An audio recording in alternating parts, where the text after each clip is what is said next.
We are now closer than we have ever been to World War III. And in times like this, where there's geopolitical uncertainty, gold and silver tend to shine.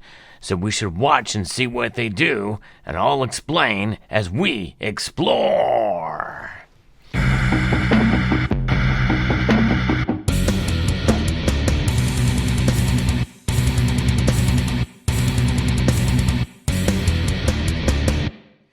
Most of us have heard the news by now that Israel has been attacked. It is the largest attack on Israel since 1973, and the first time since then that Israel has indeed declared war.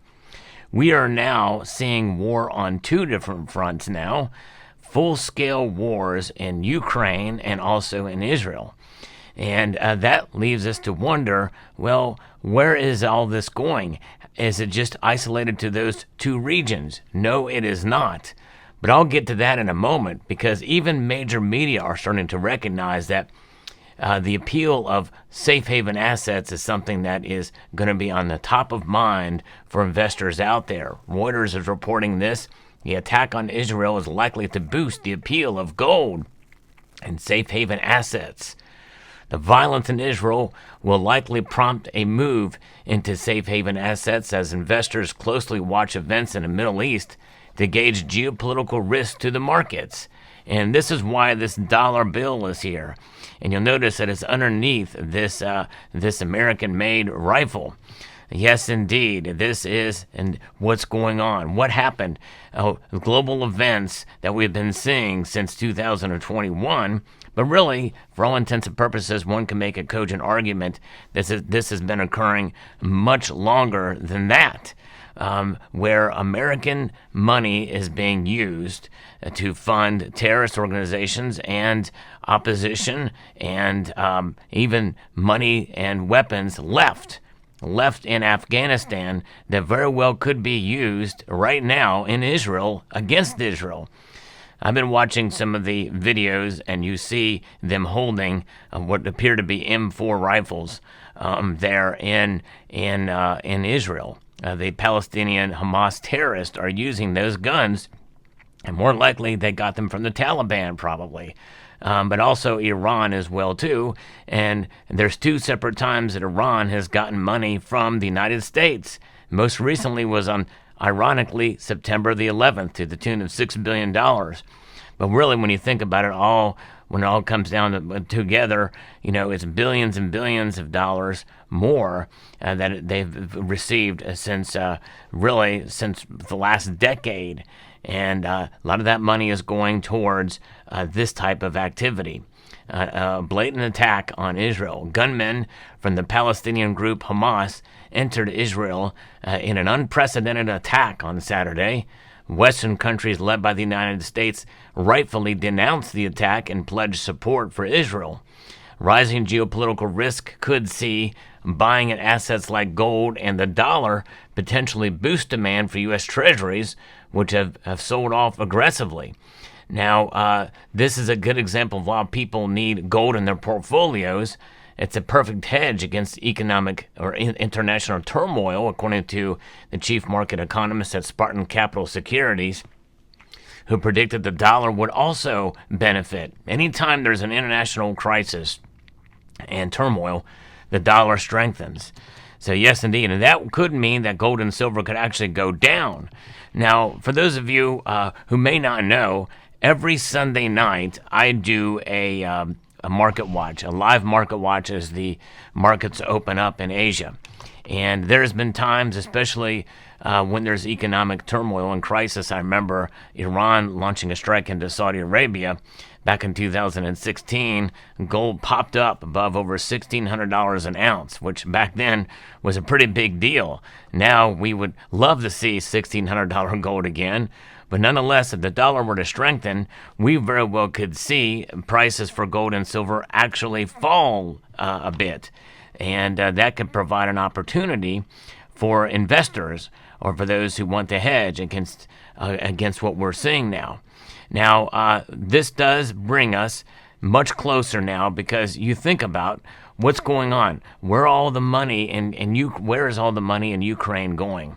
all those dollars are being sent. In fact, Rocky Superstar sent me a link to a claim that there's been a lot of kickbacks to senators and congresspeople who have allocated all of these billions of dollars to Ukraine as kickbacks. And if that's the case, that's deplorable.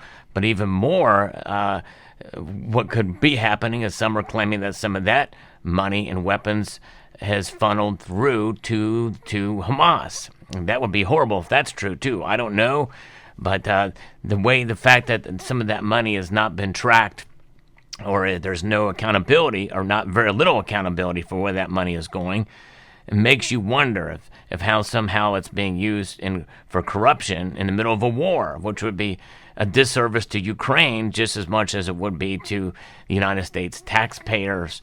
So there's that, and that leads to potential widening of a conflict. And already we see that potential possibility that could lead to World War III. This gives us geopolitical uncertainty to the likes that we've not seen in our lifetimes.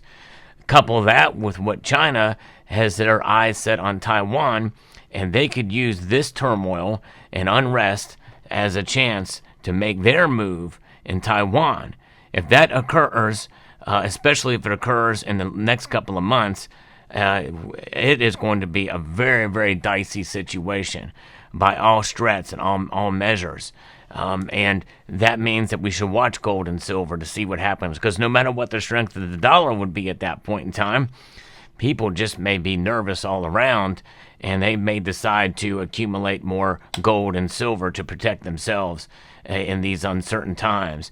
And uncertain times, indeed, is what we are living in now. Some of this stuff that we're seeing in Israel right now with all the footage and the coordinated attack, Hamas knew when they launched this attack that there would be retaliation to the likes they've not seen before. We're already seeing Hezbollah involved, and which is much closer tied to Iran.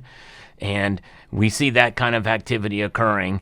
That's going to mean, to some extent, almost sort of an Armageddon type situation. Some may think that this could be leading towards, especially if it widens out and it leads into a wider conflict in the region and growing quickly into another world war, where Axis and ally powers will start to formulate.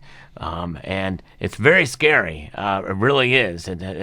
I urge you all to pray for the situation, that we come to a point where things can be resolved sooner rather than later, so that it doesn't widen, and that we come to a swift resolution to this.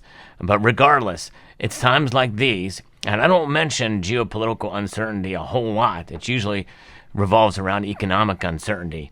But nonetheless, this type of uncertainty, the geopolitical type, could lead to economic uncertainty, which is already there.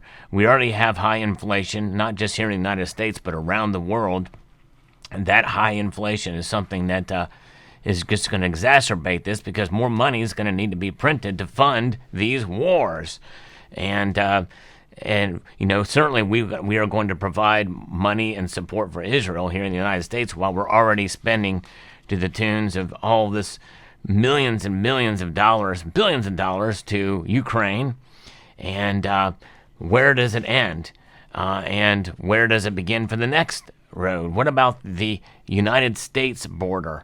And that's another problem too that is becoming a huge deal now, to the point now where the administration is finally conceding that walls work. Although after how many different, from 130 some odd different nations of folks coming across the border, how many of them are just sitting and awaiting the word to attack? And I know that may sound paranoid, but a couple of days ago, you would have been paranoid if you were in Israel watching your friends party it up, having a good time, and you said, "Hey, we should not be doing this because Hamas could come in on paragliders and come in and shoot us down." That would seem pretty ridiculous, but it happened, and we should all be diligent. Pray for the peace of Jerusalem. Pray for the peace of the world. and we should keep our guard up. And I tell you what, one thing we should do is not only to protect ourselves financially with having gold and silver in our portfolio, but we should protect ourselves literally with armament, guns, bullets. I saw footage of Palestinian Hamas terrorists going door to door in an Israeli neighborhood, knocking in doors, taking civilians hostage, shooting them, massacring whole families in their kitchens. And if they had guns in their home, they could have put up a fight, and they could have even held them at bay, and they would have just gone to the next house. I encourage all of you, every single person watching this video right now, to strongly consider getting a firearm if you don't have one, and plenty of ammunition. But just getting a firearm is not enough. You must learn to be trained for the effective use of that firearm to protect yourself. Your safety is absolutely important, because they could terrorize us, and they could terrorize us in a way that we've not seen before. They may not attack our financial institutions, much like they did on 9/11, but they could go to random homes across the United States and en masse and take over families. And if it can happen to your neighbor or to somebody in the town next to you, where it seems randomly, that is the ultimate terror. Because then that means, hey, if it could happen to them, it could happen to me. Do not be a victim. Protect yourself. And this may sound silly for me to say, but it is absolutely true that we now live in a time where we need to be thinking about this more and more in this country, the United States of America. And so be diligent. If you have gold and silver, protect it. Protect yourselves, protect your families, pray, and hold strong. Watch gold and silver. I hope you would join me on my Sunday night market watch tonight, as this video is being recorded on the 8th of October, a day after the attacks on Israel. Very important. I hope you found this video informative, sobering, and insightful. I'd like to extend a multitude of gratitude to you all for taking the time to watch, and to encourage you to please rate, share, comment, and subscribe.